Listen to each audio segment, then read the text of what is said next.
Body में digestive system कैसे काम करता है स्टूडेंट्स। तो देखिए स्टूडेंट्स, जैसे कि मैंने यहाँ पे बनाया है स्टूडेंट्स, तो स्टूडेंट्स अब देखें हमारी जो बॉडी है उसमें बहुत सारे ऑर्गन्स होते हैं। लीवर होता है, हार्ट होता है, लंग्स होता है, स्टमक होता है, आई है, नोज है, ईयर्स है, टीथ है, बहुत सारे ऑर्गन्स है। लेकिन क्या लगता है आपको, सारे ऑर्गन्स जो है क्या वो डाइजेस्टिव सिस्टम में पार्टिसिपेट करते हैं? नहीं स्टूडेंट्स, कुछ ऑर्गन्स करते हैं और कुछ नहीं करते हैं। जैसे आई है, उसका डाइजेस्टिव सिस्टम से कोई लेना देना नहीं है स्टूडेंट्स, राइट। तो सबसे पहले हम यहाँ पे क्या करेंगे, वैसे ऑर्गन्स को थोड़ा देखेंगे जिनका डाइजेस्टिव सिस्टम में बहुत इंपॉर्टेंट रोल है स्टूडेंट्स। तो लेट्स सी दैट। सबसे पहला जो ऑर्गन है वो है माउथ स्टूडेंट्स। ऑब्वियसली फूड को सबसे पहले हम माउथ में डालते हैं, तो that is the first organ that contributes to digestive system. उसको स्टूडेंट्स बकल कैविटी भी बोलते हैं। फिर आप देख सकते हो कि माउथ से एक पाइप लाइक स्ट्रक्चर नीचे की तरफ जाता है स्टूडेंट्स, उसको फूड पाइप या ओएसोफेगस बोलते हैं। You have to focus on the spellings students, वहां पे बहुत गलती होती है, राइट। फिर आप देख सकते हो कि इस पाइप से एक दूसरा ऑर्गन अटैच्ड है, and this is a very important organ. इसके बारे में तो आपने बहुत सुना है, दिस इज स्टमक, और ये जे शेप का होता है स्टूडेंट्स, ठीक। फिर ये जो स्टमक है वो इस कॉइल टाइप स्ट्रक्चर से कनेक्टेड होता है, जो आपको यहाँ पे दिख रहा है, उसका नाम होता है स्टूडेंट्स स्मॉल इंटेस्टाइन। फिर ये जो स्मॉल इंटेस्टाइन है वो इस बड़े से स्ट्रक्चर से कनेक्टेड होता है, जिसको बोलते हैं लार्ज इंटेस्टाइन। फिर स्टूडेंट्स वो जो है वो इस स्ट्रक्चर से कनेक्टेड है यहाँ पे, जिसको रेक्टम बोलते हैं स्टूडेंट्स। और फिर फाइनली यहाँ पे ये स्ट्रक्चर है जिसको एनस बोलते हैं। अब स्टूडेंट्स, जब हम टॉयलेट में जाते हैं तो वेस्ट मटेरियल अपनी बॉडी से बाहर निकालते हैं, तो ये एनस वही पार्ट है जहां से वेस्ट मटेरियल हमारी बॉडी से बाहर आता है, राइट स्टूडेंट्स। तो देखो स्टूडेंट्स, जब आप फूड खाते हो तो आप माउथ में डालते हो, फिर वो ओएसोफेगस से होते हुए से नीचे आता है, फिर वो स्टमक में जाता है, फिर स्टूडेंट्स वो स्मॉल इंटेस्टाइन में घुसता है, ठीक है, फिर उसमें से वो लार्ज इंटेस्टाइन में जाता है स्टूडेंट्स, ठीक। फिर आप देखो इस तरह से मूव करता है। तो स्टूडेंट, जब हम फूड खाते हैं तो उसका कुछ इस तरीके से पाथ होता है, वो इन ऑर्गन से गुजरता है। तो स्टूडेंट्स, ये जो पूरा का पूरा पाथ है जो मैंने आपको बताया यहाँ पे, उसको बोलते हैं गट या एलिमेंट्री कैनाल, ठीक है। तो गट बोलने का मतलब है या एलिमेंट्री कैनाल बोलने का मतलब है कि ये जो फूड का जो पूरा पाथ है उसकी बात हम कर रहे हैं। उसमें ये सारे इंपॉर्टेंट ऑर्गन्स आ गए डाइजेस्टिव सिस्टम के, और ये सारे ऑर्गन्स आपको बहुत अच्छे से याद होने चाहिए। तो स्टूडेंट्स, इन ऑर्गन्स रिलेटेड हम कुछ छोटी छोटी बातें और देखेंगे जो बड़ी इंटरेस्टिंग होगी स्टूडेंट्स। तो देखो मैं आपको बताता हूं, ये जो फूड पाइप है इससे फूड नीचे जाता है, लेकिन स्टूडेंट्स यहां पर एक और पाइप होती है जिसका नाम होता है विंड पाइप। तो देखो क्या होता है कि माउथ से सिर्फ फूड ही अंदर नहीं लेते हैं स्टूडेंट्स, माउथ से एयर भी अंदर जाती है। ऐसे तो आप सोच रहे हो कि एयर मेनली नोज से अंदर जाती है, वो ठीक है, लेकिन कुछ एयर माउथ से भी अंदर जाती है। दैट इज रेस्पिरेटरी सिस्टम, वो सांस लेने का पार्ट है, जो कि हम बाद में बहुत डिटेल में पढ़ेंगे, लेकिन थोड़ा सा मैं आपको बताना चाहता हूं, ठीक। तो माउथ से फूड और एयर दोनों अंदर जाता है। तो फूड को जाने के लिए ओएसोफेगस या फूड पाइप होती है, और एयर के अंदर जाने के लिए विंड पाइप होती है स्टूडेंट्स, ठीक है। तो अलग अलग पाइप होती है, और इसमें ये ध्यान में देने वाली बात है कि जो विंड पाइप होती है वो पहले होती है और फूड पाइप जो है पीछे होती है। कहने का मतलब स्टूडेंट्स कि आप मुझे यहाँ फ्रंट से देख रहे हो, तो मेरे गले से नीचे फूड पाइप और विंड पाइप दोनों जा रही है, ठीक है। लेकिन फ्रंट में कौन सी पाइप है, स्टूडेंट्स? फ्रंट में विंड पाइप है, और फूड पाइप जो है उसके पीछे है, पीछे में। I hope you understand this. तो हम लिख सकते हैं स्टूडेंट्स यहाँ पे food pipe is behind wind pipe, ठीक है। This is important point students. यहाँ पर एक और इंपॉर्टेंट पॉइंट है स्टूडेंट्स, जिसमें कई बार आपको कंफ्यूजन आ सकता है, इसलिए मैं आपको खुद ही बता देता हूँ। देखो यहाँ पे अगर मैं इसको जूम करूँ स्टूडेंट्स, ठीक है, माउथ को, तो देखो जो फूड हम अंदर लेते हैं उसको फूड पाइप से जो पीछे है उससे ही नीचे आना है। तो there has to be mechanism कि वो विंड पाइप में ना चल जाए, राइट। फूड को फूड पाइप पे जाना है, विंड पाइप में नहीं जाना है। तो ऐसा कैसे होगा स्टूडेंट्स? तो देखो यहाँ पर क्या होता है स्टूडेंट्स, आप देखो ये फ्लैप टाइप स्ट्रक्चर होता है विंड पाइप के ऊपर, उसको बोलते हैं इपीग्लॉटिस। क्या बोलते हैं? इपीग्लॉटिस, ठीक है। वो इंश्योर करता है कि फूड जो है विंड पाइप में ना जा सके, फूड पाइप में ही जाए। आप देखो इस एनिमेशन को देखो, आपको क्लियर हो जाएगा क्या होता है। सो आपने देखा है स्टूडेंट्स कैसे वो इपीग्लॉटिस जो है फूड को फूड पाइप में जाने के लिए मजबूर करता है, और wind pipe sort of close हो जाती है ताकि फूड उसमें न जा पाए स्टूडेंट्स, ठीक है। तो just a small point which you should keep in mind. Fine students, अब हम बात करते हैं स्मॉल इंटेस्टाइन की। ये बड़ा इंटरेस्टिंग ऑर्गन होता है स्टूडेंट्स। आप देखो ये कितना कंजेस्टेड है। क्यों इतना कंजेस्टेड है स्टूडेंट्स? ये इसलिए इतना कंजेस्टेड है क्योंकि पेट में, हमारे एब्डोमेन में जगह तो बहुत कम है स्टूडेंट्स, लेकिन ये बहुत लंबा होता है स्टूडेंट्स। कितना लंबा होता है students? It is around 6 metres long, लगभग 6 मीटर लॉन्ग होता है, उससे ज्यादा भी हो सकता है। तो स्टूडेंट्स आपको शायद समझ में नहीं आ रहा होगा कि 6 मीटर बहुत लंबी डिस्टेंस होती है। This is around the height of a 2 floor building. आप सोचो कितना लंबा होता है। तो आप सोच रहे होंगे स्टूडेंट्स कि ये हमारे बॉडी में फिट कैसे जाता है। ये ज़्यादा मोटा नहीं होता है, थिन होता है और बहुत क्वाइल्ड होता है, तो फिट आ जाता है और इसीलिए इतना कंजेस्टेड भी है स्टूडेंट्स, राइट। अच्छा, अब अगर हम ये जो लार्ज इंटेस्टाइन है इसके अराउंड उसकी बात करें स्टूडेंट्स, तो वो थोड़ा छोटा होता है, वो लगभग 1.5 मीटर के हाइट का होता है, तो वो आप देखिए थोड़ा छोटा होता है, ठीक है। अच्छा, अब स्टूडेंट्स आपको यहां पे हो सकता है एक और डाउट है कि ये जो है ये इतना लंबा है लेकिन इसको स्मॉल इंटेस्टाइन बोल रहे हैं, और ये जो है ये ऑर्गन ये छोटा है उसको लार्ज इंटेस्टाइन बोल रहे हैं, तो उल्टा हो रहा है ना देखा जाए तो देखो स्टूडेंट्स शायद आप समझ रहे होंगे, इसको स्मॉल इंटेस्टाइन बोला जाता है क्योंकि इसकी जो विड्थ है वो कम है, और इसको लार्ज इंटेस्टाइन बोला जाता है क्योंकि इसकी विड्थ ज्यादा है। तो जो नाम है वो विड्थ को ध्यान में रख के दिया गया है, ना कि लेंथ को ध्यान में रख के। Small intestine is small because it is thin, large intestine is called large because it is wide. समझ रहे हो मेरी बात को। एक और इंटरेस्टिंग बात मैं आपको यहां पे बताता हूं स्टूडेंट्स। तो हमने देखा कि फूड यहां से आता है, फिर वो ट्रैवल करते करते करते फाइनली यहां से निकलता है। तो स्टूडेंट जब फूड यहां से निकलता है तो उसने पता है आपको टोटल यहां से कितना डिस्टेंस ट्रैवल कर लिया है। तो ये जो गट है, ये जो पूरा एलिमेंट्री कनाल है स्टूडेंट्स, उसकी लेंथ कितनी हो गई 9 मीटर्स। तो इसमें आप सोच सकते हैं कि इसमें जो स्मॉल इंटेस्टाइन था उसकी लेंथ लगभग 6 मीटर थी, जो लार्ज इंटेस्टाइन था उसकी लेंथ लगभग 1.5 मीटर थी, तो वही मिलके लगभग कितना हो गया 7.5। तो बाकी चीजें भी तो है, ये ओएसोफेगस है, माउथ है, रेक्टम है, एनस है, इन सबको पूरा को सबको हम ऐड करेंगे स्टूडेंट्स, तो जो गट है या एलिमेंट्री कनाल है ये पूरा, उसमें जो टोटल डिस्टेंस आ जाती है that is 9 metres, right students. तो ये बड़ा लंबा डिस्टेंस है स्टूडेंट्स, और फूड देखो आप कितना लंबा डिस्टेंस ट्रैवल करता है हमारी बॉडी में, mainly because of this large length of small intestine. अच्छा, एक और चीज आप यहां पे देखो स्टूडेंट्स, एक और छोटा सा ऑर्गन होता है, आप देखो उसका नाम होता है अपेंडिक्स। आपने इसके बारे में सुना होगा स्टूडेंट्स, ये भी टेक्निकली डाइजेस्टिव सिस्टम का ही एक पार्ट है, बट स्टूडेंट्स का कोई खास यूज होता नहीं है। ये एक ऐसा ऑर्गन है हमारी बॉडी में जिसका कोई यूज नहीं है स्टूडेंट्स। इनफैक्ट ये कभी कभी ट्रबल ही क्रिएट करता है। कभी कभी क्या होता है कि फूड जब पास कर रहा होता है अपने पास से, तो फूड का अगर कुछ पार्ट इसमें फंस जाता है स्टूडेंट्स, तो आपको बॉडी में बहुत पेन हो सकता है। इसलिए कई बार क्या होता है कि अगर किसी भी कारण से आपके पेट का कोई ऑपरेशन हो रहा है, तो डॉक्टर्स कई बार इस ऑर्गन को काट के हटा भी देते हैं ताकि वो फ्यूचर में कोई प्रॉब्लम क्रिएट ना कर सके, क्योंकि फायदा तो ऐसे भी कुछ उसका है नहीं। इनफैक्ट उसमें मैं बताऊं, मेरी सिस्टर के साथ भी अपेंडिक्स का ऑपरेशन हो चुका है, उसको ये प्रॉब्लम हुई थी। But anyways students, let's move ahead. तो ये तो बात हो गई स्टूडेंट्स बहुत सारे इन ऑर्गन्स की।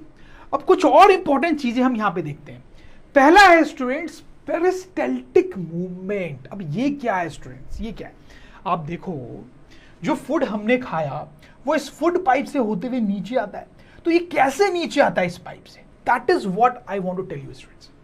तो देखो, ये जो पाइप है ये कुछ इस टाइप की पाइप नहीं है कि एक पाइप ली हमने और कुछ डाला और सट से नीचे आ गया, ऐसा नहीं होता है। ये वैसी पाइप नहीं है स्टूडेंट्स, ये बहुत टाइट टाइप की पाइप होती है, ठीक है। फूड को इसके नीचे जाने में थोड़ा एफर्ट लगता है क्योंकि ये टाइट है पाइप, लूज नहीं है ऐसे। तो आप देखो, इस पाइप का मैं यहाँ पे बना रहा हूँ वापस से एनिमेशन। तो आप देखो किस तरीके से ये फूड जो है नीचे जा रहा है। आप देख पा रहे हो कि जो पाइप है उसमें कॉन्ट्रैक्शंस और एक्सपेंशंस हो रहे हैं। जैसे मैं आपको पॉज करके दिखाता हूँ। आप देखो यहाँ पे पॉज किया मैंने इसको, ठीक है। तो आप देखो यहाँ वाला जो पोर्शन है ट्यूब का वो कैसे कॉन्ट्रैक्टेड है और यहाँ वाला पोर्शन कैसे एक्सपैंड हुआ है, ठीक है। फिर अगर थोड़ी देर बाद का सीन देखेंगे तो आप देखो यहाँ पे जब फूड आया तो वापस से ये वाला पोर्शन जो है वो कॉन्ट्रैक्टेड है और ये जो है एक्सपैंडेड है। तो क्या होता है कि फूड को नीचे ले जाने के लिए ये जो पाइप है ये मसल की बनी होती है और वो मसल्स कॉन्ट्रैक्ट और एक्सपैंड करते रहते हैं। कॉन्ट्रैक्शन और एक्सपेंशन से वो फूड को नीचे पुश करते हैं तो फूड जो है वो नीचे की तरफ आता है स्टूडेंट्स। और यही जो मूवमेंट है यहाँ मसल्स का स्टूडेंट्स, उसको पेरिस्टाल्टिक मूवमेंट बोलते हैं। तो स्टूडेंट आपको समझ में आया कि कैसे फूड इस फूड पाइप से नीचे आता है, बाय पेरिस्टाल्टिक मूवमेंट। और स्टूडेंट बता दूं, सिर्फ इस पाइप से ही ऐसे नीचे नहीं आता है, बल्कि पूरे गट से जब फूड ट्रैवल करता है तो पेरिस्टाल्टिक मूवमेंट के कारण ही मूव करता है। जब ये स्टमक से भी क्रॉस करता है तो स्टमक के मसल्स भी कॉन्ट्रैक्ट और एक्सपैंड करते हैं ताकि फूड जो है वो आगे की तरफ बढ़े। और स्टूडेंट्स खासकर आप इंटेस्टाइन में समझ पाएंगे, क्योंकि इंटेस्टाइन में ट्यूब लाइक स्ट्रक्चर है कि इस इंटेस्टाइन में भी जब फूड आगे की तरफ मूव करता है स्टूडेंट्स, तो उसके वॉल्स के जो मसल्स हैं वो कॉन्ट्रैक्ट और एक्सपैंड करते हैं उसको आगे ले जाने के लिए। वैसा ही लार्ज इंटेस्टाइन में भी होता है। तो स्टूडेंट्स पूरे गट में फूड का मूवमेंट कैसे होता है? पेरिस्टाल्टिक मूवमेंट से। उसके बारे में मैं यहां लिख भी देता हूं, विच यू कैन रीड। तो स्टूडेंट्स कई बार कुछ बच्चे जो बहुत सोचते हैं उनको एक डाउट आता है यहाँ पे। वो ये सोचते हैं कि ये जो पेरिस्टाल्टिक मूवमेंट है वो ऐसा क्यों बनाया भगवान ने?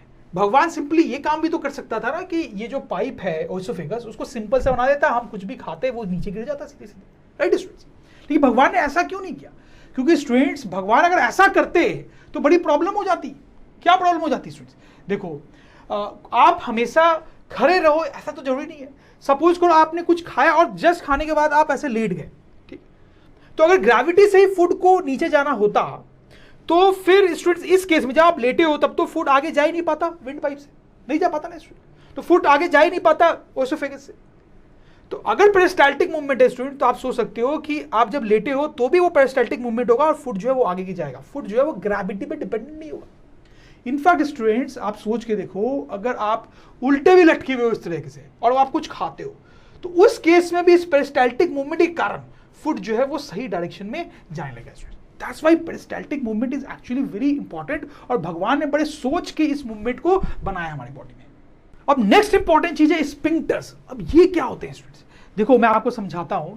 जैसे आप यहां पर देखो, एनएस पे देखो, ठीक है, तो यहां से वेस्ट मटेरियल निकलता है जब हम बाथरूम में जाते हैं। लेकिन स्टूडेंट्स वो वेस्ट मटेरियल हर टाइम नहीं निकलता है। जब हम बाथरूम में जाते हैं और हमें पता होता है कि अब ये वेस्ट मटेरियल हमें निकालना है तभी निकलता है स्टूडेंट्स। तो क्या होता है आप समझो बात को, स्फिंक्टर जो है वो रिंग टाइप सर्कुलर स्ट्रक्चर्स होते हैं, ठीक है। जैसे यहां पे एक स्फिंक्टर होता है, एनएस के एंड में एक रिंग टाइप सर्कुलर स्ट्रक्चर होता है, ठीक है। वो नॉर्मली क्लोज्ड रहता है स्टूडेंट्स, नॉर्मली क्लोज्ड रहता है। जब वो ओपन होगा तभी फ्लो बाहर की तरफ आएगा, जब तक वो क्लोज्ड है तब तक कोई भी चीज बाहर नहीं आ सकती। तो आप इसको समझ रहे हैं, इसका बड़ा इंपॉर्टेंट रोल है, क्योंकि अगर ये नहीं होता तो हर टाइम हम एक्सक्रीट करते रहते हैं, ठीक है, कितनी गंदगी फैलती है स्टूडेंट्स, राइट। तो जनरली वो बंद रहता है, यहाँ पे स्फिंक्टर एक वो बंद रहता है, जब बाथरूम में जाते हैं तभी वो खुलता है और चीजें बाहर निकलती है स्टूडेंट्स, आप समझ लो। तो इस टाइप के स्फिंक्टर्स जो हैं पूरे गट में बहुत जगह पे होते हैं। जैसे ये स्टमक है स्टूडेंट्स, ठीक है, तो स्टमक के एंड पे भी एक स्फिंक्टर होता है। यहां पर जब फूड आता है स्टूडेंट्स, फूड पाइप से होते हुए फूड आता है तो यहां पे 3-4 घंटे तक रहता है और उसके साथ क्या क्या होता है वो हम देखेंगे, बट काफी देर तक रहता है। तो यहां पे स्फिंक्टर का रोल क्या है, वो बंद रहेगा ताकि फूड आगे ना निकल जाए। जब यहां पे 3-4 घंटे हो जाएंगे, जो भी फूड के साथ होना था वो हो गया है, तभी ये स्फिंक्टर यहां पे खुलता है और फूड जो है वो आगे की तरफ मूव करके स्मॉल इंटेस्टाइन में जा पाता है, ठीक है। तो ऐसे पूरे गट लाइने में कई जगह पे होता है, जैसे स्टमक के बिगनिंग में भी स्फिंक्टर होता है। तो आपको समझ में आया स्टूडेंट्स? तो हम स्फिंक्टर के बारे में लिख भी लेंगे और आपको समझ में आ गया वो क्या उनका इंपॉर्टेंट रोल है। तो बच्चों ये तो बात हो गई कुछ बेसिक ऑर्गन्स की जो डाइजेस्टिव सिस्टम में पार्ट लेते हैं, बट इसके अलावा भी कुछ ऑर्गन्स होते हैं जो इंपॉर्टेंट रोल प्ले करते हैं स्टूडेंट्स। मैंने आपको एंजाइम्स के बारे में बताया था ना स्टूडेंट्स। तो हमारी बॉडी में कई सारे ग्लैंड्स होते हैं जो एंजाइम्स सिक्रीट करते हैं, तो वही हम पढ़ेंगे, ग्लैंड्स ऑफ डाइजेस्टिव सिस्टम। तो स्टूडेंट जो सबसे पहला ग्लैंड होता है जिसके बारे में आपको बताने वाला हूं उसका नाम है सैलिवरी ग्लैंड। सैलिवरी ग्लैंड्स कहां होते हैं स्टूडेंट्स? ये तो स्टूडेंट्स देखो, ये जो माउथ वाला पोर्शन है इसको जूम करते हैं स्टूडेंट्स, राइट। अब देखो यहां पर जो 3 नए स्ट्रक्चर आए ना स्टूडेंट्स, वो सैलिवरी ग्लैंड्स हैं। तो पहले तो आप समझ लें कि सैलिवरी ग्लैंड्स जो है वो कोई एक ग्लैंड नहीं है, that is group of glands which are present in your mouth. दिख रहा है आपको स्टूडेंट्स? जैसे आप देखो ये जो ग्लैंड है वो यहां है, यहां है, यहां है, यहां, ठीक है, आपको समझ में आ रहा होगा, ठीक है, यहां पर है। एक ग्लैंड आपको माउथ के पीछे भी दिख रहा होगा, मुंह की जो कैविटी है उसके पीछे। अच्छा, अब ये जो सैलिवरी ग्लैंड्स है ये क्या करते हैं स्टूडेंट्स? ये सैलिवा सिक्रीट करते हैं, सिक्रीट सैलिवा। सैलिवा क्या होता है स्टूडेंट्स? ये आपको पता है, आपको अपने माउथ में वाटर जैसा एक सब्सटेंस फील होता होगा, तो मुझे अभी भी फील हो रहा है, तो मैं फील कर रहा हूं, आप भी फील कर सकते हो। तो वो जो सैलिवा है वो ये सैलिवरी ग्लैंड्स द्वारा सिक्रीट होता है। और इस सैलिवा में एक बड़ा इंपॉर्टेंट एंजाइम होता है। कौन सा इंपॉर्टेंट एंजाइम होता है? उसका नाम है सैलिवरी एमाइलेज। ये नाम आपको याद होना चाहिए स्टूडेंट्स। अब ये जो सैलिवरी एमाइलेज है ये क्या काम करता है एग्जैक्टली वो हम थोड़े बाद में देखेंगे। और स्टूडेंट्स देखते हैं दूसरा इंपॉर्टेंट ग्लैंड। तो दूसरा इंपॉर्टेंट ग्लैंड जो है वो बड़ा इंपॉर्टेंट स्टूडेंट्स का नाम आपने सुना ही होगा, लीवर। तो लीवर एज सच बॉडी का एक बड़ा इंपॉर्टेंट ऑर्गन होता है। आप देखो यहां पर होता है, स्टमक के बगल में होता है, काफी बड़े साइज का होता है स्टूडेंट्स। तो ये जो लीवर है ये एक जूसी सब्सटेंस सिक्रीट करता है जिसका नाम होता है बाइल। तो सिक्रीट्स ग्रीनिश येलो बाइल। तो ये जूसी सब्सटेंस सीक्रेट करता है जो ग्रीनिश येलो कलर का है और उसका नाम क्या है स्टूडेंट्स? बाइल।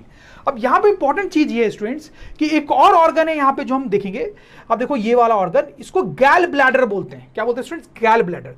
तो लीवर जो बाइल सीक्रेट करता है वो टेम्परेली कुछ देर के लिए इस गैल ब्लैडर में स्टोर रहता है, और जब उसकी जरूरत होती है तो आप देखो एक पतली सी डक्ट टाइप चीज आपको दिख रही है, उसको बोलते हैं बाइल डक्ट।